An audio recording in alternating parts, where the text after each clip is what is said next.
खुदा नहीं न सही, आदमी का ख्वाब सही, कोई हसीन नजारा तो है नजर के लिए, वो मुतमईन है कि पत्थर पिघल नहीं सकता, मैं बेकरार हूं आवाज में असर के लिए। सुप्रभात, आदाब और सत श्री अकाल, हेलो, मैं समर रजा। सदन पटल पर आज का विषय गांधी के देश में गांधी विषय पर अपने विचार प्रकट करने हेतु यहां पर उपस्थित हुआ। दिखते तो थे दुबले बापू, थे ताकत के पुतले बापू, सदा सत्य अपनाते बापू, सबको गले लगाते बापू। 8 साल की उम्र में कक्षा 2 में पढ़ी गई ये पंक्तियां मेरे मन मस्तिष्क में बापू के बारे में जो एक छवि बनाती थी, आज 10 साल बाद वो बनी हुई छवि धूमिल हुई दिखाई देती है। जब मैं बापू पर लग रहे तमाम तरह के आरोप तथा बापू के हत्यारे का महिमा मंडन सुनता हूं, तब बरबस मेरे मनस पटल पर यह प्रश्न उभर आता है कि आखिर कौन था गांधी। तब यह जवाब मेरी अंतरात्मा से निकल कर आता है कि वो गांधी जिसने अपने देशवासियों के लिए अपनी जान दे दी, वो गांधी जिसने एक जर्जर शरीर के साथ एक लाठी के सहारे पूरी की पूरी ब्रिटिश सरकार को हिलाकर रख दिया, वो गांधी जिसने अपनी जान के दुश्मनों को 5-5 बार माफ कर दिया, वो गांधी जो कि नेल्सन मंडेला जैसी हस्तियों का मार्गदर्शक था। हम उस गांधी की बात कर रहे हैं। जो गांधी हमारा राष्ट्रपिता था, हम उस गांधी की बात कर रहे हैं। बात को आगे बढ़ाते हुए आज के समय की सबसे बड़ी विडंबना यह है कि उस विश्व के नेता गांधी को उस गांधी के देश के लोगों ने ही सबसे कम पढ़ा तथा सबसे कम समझा। इससे बड़ी विडंबना की बात और क्या हो सकती है महोदय। आज के समय पर जब सरकार मन की बात कर रही है, जब उद्योगपति धन की बात कर रहे हैं, तब उस समय पर गांधी की बात यानी मन की बात करने वाला कोई दृष्टिपटल पर गोचर नहीं होता है। गांधी की बात इस देश में हो रही है, जी हां, उजागर हो रही है। कहां उजागर हो रही है? तथा कथित धर्म संसद में गांधी को अपशब्द कहे जाने पर। कहां उजागर हो रही है? खुद को साध्वी कहने वाली प्रज्ञा ठाकुर द्वारा गांधी के हत्यारे को देश राष्ट्रवादी कहने पर उजागर हो रही है। यदि इस प्रकार से गांधी की बात उजागर हो रही है तो यह हमारे लिए निश्चित तौर पर शर्म की बात है महोदय। एक तरफ तो जहां प्रज्ञा ठाकुर महात्मा गांधी के हत्यारे को राष्ट्रवादी कहती हैं, दूसरी तरफ हमारे प्रधानमंत्री शायद जबान फिसल जाने के कारण ये कह जाते हैं कि मैं प्रज्ञा ठाकुर को कभी माफ नहीं करूंगा।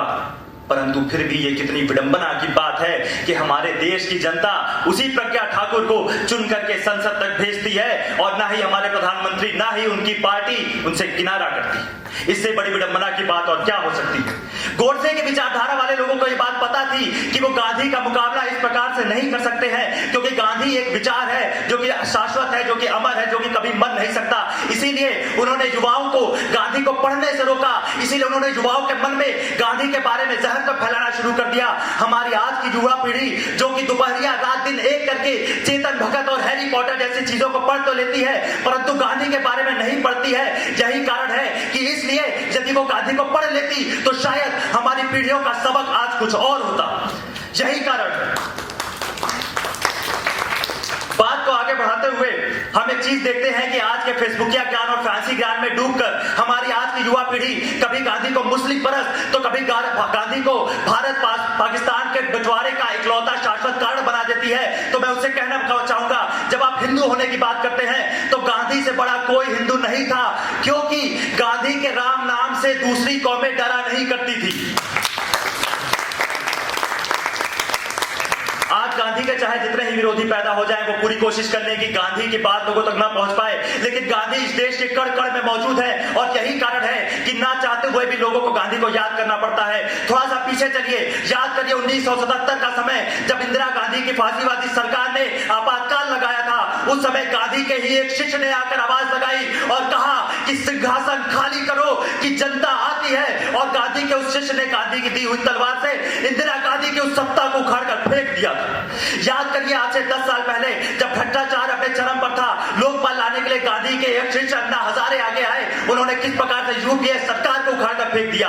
याद करिए आज से 2 साल पहले जब सीए, एनआरसी और कृषि बिल जैसे काले कानून आए, तो फिर भारत की आम जनता सड़क पर उतर गई और गांधी की दी हुई उस अहिंसा की तलवार से किस प्रकार से सरकार को झुकाने में सफल हुई।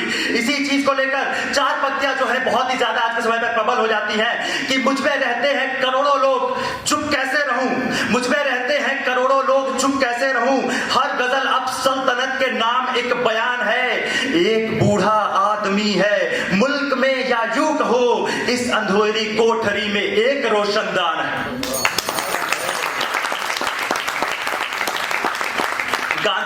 लोकतंत्र की आत्मा है। यही कारण है कि कोई भी खड़ा होकर आज गांधी का नाम लेकर सरकार से सवाल कर सकता है, परंतु लोगों के बीच से लोकतंत्र की आत्मा को मारा जा रहा है, गांधी का खात्मा किया जा रहा है, ताकि लोग कश्मीर में हो रहे जोर जुल्मत पर, सैकड़ों दिन के शटडाउन पर कुछ न बोले, ताकि लोग तबरेज के हत्यारों को मिठाई खाने पर कुछ न बोले, ताकि लोग अखलाक के हत्यारों को तिरंगा पहनाने पर कुछ न बोले, ताकि लोग इन सारी जुल्मतों, इन सारे जुल्मों पर शांत रह जाए।